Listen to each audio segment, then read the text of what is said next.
안녕하세요, 김이사입니다. 제가 베트남 호치민의 일 때문에 자주 간다고 하면 베트남 밤문화와 유흥에 대해서 의외로 진지하게 물어보시는 분들이 종종 있습니다. 그래서 준비해봤습니다. 오늘의 이야기의 주제는 베트남 밤문화 여행, 베트남 황제 투어에 대한 이야기입니다. 베트남 여행 또는 여타 동남아 여행을 간다고 하면 간혹 색안경을 끼고 보시는 분들이 종종 있습니다. 그도 그럴 것이 베트남을 비롯한 동남아 주변 국가의 경제력이 한국에 비해서 많이 낮다 보니 인건비와 술값 또한 많이 낮으며 마사지, 가라오케, 그리고 도우미 비용까지 전반적으로 저렴하다고 생각하다 보니 실제로 많은 사람들이 동남아 여행을 관광의 목적으로만 여행하는 것이 아닌 오직 밤문화와 유흥만을 위해서 베트남 밤문화 여행 또는 황제 투어라는 미명하에 베트남에 오시는 분들이 늘어나고 있습니다. 그러나 사실 베트남의 경우 밤문화와 유흥만을 목적으로 봤을 때 저는 그다지 추천하고 싶진 않습니다. 동남아의 여러 밤문화 커뮤니티에도 베트남 밤문화에 대한 이야기들이 있긴 하지만 베트남에 관련된 글들은 그리 많지 않고 태국에 대한 무용담들이 대부분을 차지하는 것이 현실입니다. 만약에 저렴한 비용으로 여자들과 어울려 19금 게임이나 대화 또는 헌팅이 목적이시라면 베트남보다는 그나마 영어가 통하는 필리핀의 JTB나 마닐라, 클락, 세부 클럽들이 나을 것이고 아고고바나 클럽 문화, 마사지를 비롯해 다양한 가성비의 밤문화를 경험해보고 싶다면 태국의 방콕이나 파타야가 압도적으로 다양하고 태국 푸잉들의 수질 또한 매우 좋습니다.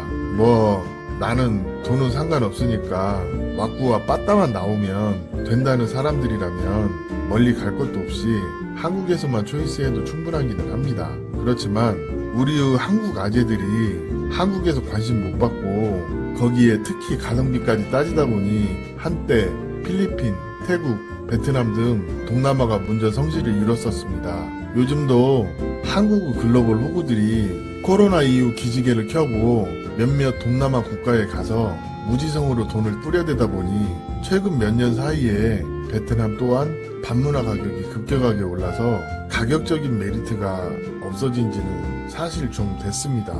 베트남에 밤문화로 놀러 오시는 분들이 자주 이용하는 가라오케, 이발소, 현지 클럽들의 가격은 정말 불과 5년 전에 비해서 적게는 1.5배, 많게는 2배, 3배까지 창렬하게 오르게 되었고 그 수요가 지금도 많다 보니 율랑녀나 에스코트걸의 마인드는 예전에 착했던 가성비를 기대하기 어려운 게 현실입니다. 예전에는 한국 남자라면 클럽이나 바에서 베트남 콩가이들 만나서 흐뭇한 밤을 보내기도 했는데 요즘엔 한국 남자 보면 먼저 거래 금액을 제시하는 콩가이들도 많이 늘어나고 있습니다. 베트남의 경우 아직도 현지 클럽이든 외국인이 자주 다니는 클럽이든 돈, 시간, 그리고 내가 왁구만 되신다면야 어느 정도는 원하는 여성 초이스에서 좋은 밤을 보낼 확률이 없는 것은 아니지만 그 확률이라는 게 현재 한국에서 원나잇 하는 것보다 훨씬 떨어지는 게 현실입니다. 혹자는 자기가 베트남 클럽에서 흐뭇한 밤을 보냈다고 하시는 분들이 종종 있는데 그런 경우는 대부분 확인이 안 되는 무용담인 경우가 더 많고요. 그런 경우는 대부분 베트남 콩가이가 거래의 대상이 되어서 돈 주고 하고서 홈런 쳤다고 하는 경우가 더 많습니다. 사실 베트남어가 되지 않는 외국인 입장에서 베트남의 클럽에서 에이스급의 베트남 여성과 눈이 맞아서 좋은 밤을 보냈다 한다면 그냥 시원하게 웃어주시는 게 맞을 것 같습니다. 아직까지 제가 아는 베트남은 서비스업 계통에 종사하는 여자들 이외에는 낯선 외국인과 연애를 할 정도로 개방적인 여성들이 그렇게 많지는 않습니다. 물론 클럽에서도 한국처럼 테이블 잡고 놀면 저 새끼는 진짜 돈이 많은가 보다 하고 껄떡거리는 여자들이 있을 수도 있긴 있어요. 그렇지만 베트남에서도 술값이며 서비스 차지 이런 거 계산하면 현지 클럽이라고 하더라도 한 2, 30만 원에서 4, 50만 원 나오는 경우가 많기 때문에 아는 사람 하나 없는 베트남에서 객기 부리고 세대시는 것보다는 차라리 가라오케에 가셔서 적당한 비용을 주고 사드시는 것이 오히려 현명할지도 모르겠습니다. 저희도 그렇지만 현실적인 베트남 방문하는 대부분 이른 저녁에 가라오케에 방문해서 예쁜 콩가이 옆에 끼고 술 마시면서 그녀들의 서툰 한국말 농담에 히히덕거리고 와 한국말 잘하네 하고 팁까지 얹어주면서 오히려 돈 주고 놀아주는 게 현실입니다. 거기에 도우미 콩가이는 물론 마담과 웨이터들까지 같이 술을 마시는데 계산은 손님인 당신 혼자 해야 하니 이거 생각보다 돈이 많이 드네 하실 수도 있습니다. 태국에서 유명한 아고고바나 필리핀 앙일레스의 워킹 스트리트와 같은 저렴하게 즐길 수 있는 곳은 베트남엔 거의 존재하지 않습니다.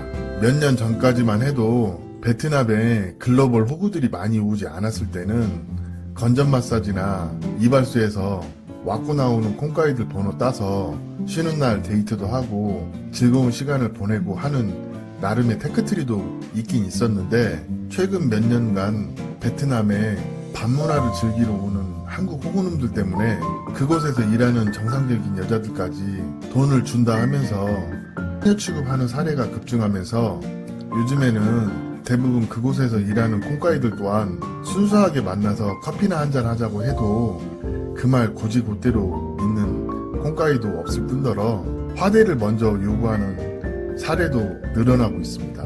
게다가 성인들만 이용 가능한 남성 전용 마사지를 이용하는 경우에도 마사지 비용과 별도 팁을 줘야 하는데 이 팁이라는 시스템을 악용하여서 허벅지나 전립선, 덜어는 존슨 살짝 매만져주고 한국 호구놈들에게 메인 요금의 두세 배까지 바가지를 씌우기도 하는 경우가 있습니다. 그래서 베트남에서는 마사지도 아무데나 들어가서는 안 됩니다. 보통 이런 상황이 오면 바가지를 썼다고 인지하는 경우도 있지만 사실 대화도 그렇게 잘 통하는 편이 아니다 보니 적절한 대응도 못 해보고 어쩔 수 없이 그냥 부르는 대로 다 주고 나와야 하는 경우도 허다합니다.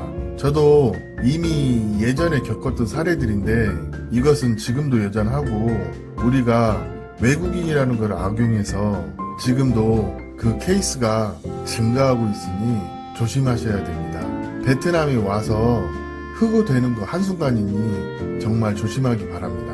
물론 같은 한국 사람이라도 각자의 취향이 다르기 때문에 다른 동남아 국가보다도 베트남에서 유흥을 즐기는 것이 더 깔끔하고 좋다는 분들도 있긴 합니다. 저 역시 여자의 외모를 중요하게 생각하기 때문에 호치민 가라오케에서 즐기는 것도 괜찮다고 생각하긴 하지만 이건 유흥을 잘 모르는 저에게나 해당하는 것이고 평소 동남아 여러 나라에 유흥을 즐기러 다니시는 분들 입장에서는 그냥 그렇다고 합니다. 만약에 이 영상을 보시는 분들이 베트남에 호기심이 있는데 다음 사항에 해당된다면 베트남 밤문화 투어는 그다지 추천하지 않습니다. 첫째로 난 음주 가무를 그다지 좋아하지 않는다. 이런 분들은 그냥 베트남에 오지 않는 게 정신 건강에 좋습니다. 술과 노래를 좋아해서 가라오케에 가거나 음악과 춤을 좋아해서 클럽에 가는 것은 괜찮지만 그걸 싫어하는 분이 오로지 떡을 목적으로 의무적으로 돈과 시간을 소비해 가면서까지 그 짓을 한다는 것은 그야말로 노동이 될 수가 있습니다.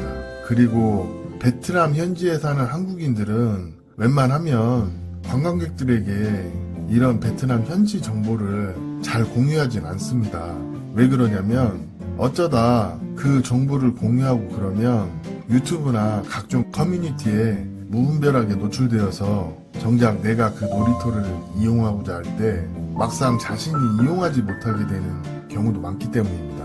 그런데 단기 여행객들이 이런 지식 없이 베트남에 와서 베트남 콩가이 만나서 만리장성을 쌓을 수 있는 경우의 수는 돈 주고 쇼핑하는 것보다 그리 가성비해서 추천하진 않습니다. 하지만 그런 케이스가 있다 한들 후유증이나 내상이 있을 수도 있으니 정말 조심해야 합니다. 베트남의 유흥 시스템이라고 한다면 대부분 음주 가무가 곁들여진 방식이 많기 때문에 베트남 콩카이와 잠자리가 주 목적이시라면 베트남 반문화 유흥은 그다지 맞지 않으실 수도 있습니다. 사실 베트남 콩카이가 밤일에 그다지 적극적인 편도 아니어서 가성비 면에서 메리트가 없을 수도 있기 때문입니다.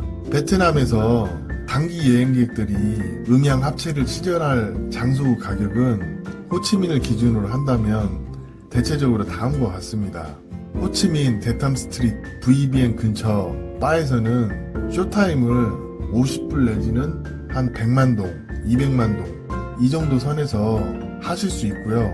가라오케는 술값과 함께 쇼타임 100불, 롱타임 200불 정도 하고, 클럽은 내 상태에 따라서 흥정하기 나름인 부분이 있고 또 경우에 따라서 돈이 들어가기도 하고 그렇지 않을 수도 있긴 합니다. 그 외 로컬 마사지는 그냥 가시면 호구 잡히면 되고, 베트남 특히 호치민을 기준으로 한다면 비록 베트남 물가가 한국에 비해서 싸다고 생각될 수도 있지만 베트남 호치민만 하더라도 세계적인 관광지이다 보니까 외국인이 접할 수 있는 화대만 놓고 본다면 그렇게 싸다고만 할 수 없는 것도 사실입니다.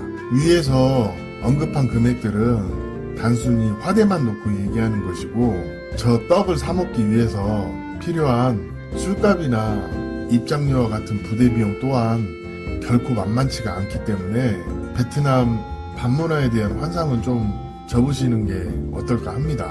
예를 들어 호치민 대탐 스트리트의 VBN 여행자 거리에 바라면 거기에서 일하는 콩가이들에게 레이디 드링크도 사줘야 하고, 가라오케라면 최소한 한 테이블 정도는 술을 마셔줘야 한다는 점, 클럽 또한 입장료를 내거나 소파나 테이블을 잡고 술을 마신 다음에 작업 또는 흥정이 가능하기도 합니다. 그 외 마사지는 정말 평균치가 없기 때문에 패스하라고 하고 싶습니다. 베트남 호치민도 이래저래 반문화 후 가성비만 놓고 본다면 지금은 옛날 같지 않은 게 현실이고요. 오직 반문화 투어가 목적이시라면 베트남을 추천하지 않는 이유는 명쾌합니다. 관광이나 노는 비용이야 뭐 놀면서 썼다고 생각하면 그만이지만, 문제는 떡이 목적이시라고 해도 지불해야 하는 부대 비용들이 만만치가 않고, 거기에 항공료, 호텔비 이런 여행 경비를 더한다면 오히려 한국에서 노는 게 가성비가 더 좋을 수도 있습니다. 그리고 두 번째 언급하고 싶은 것이 베트남 콩가이들의 투철하지 못한 서비스 마인드입니다. 한마디로 대충대충 한다는 거죠.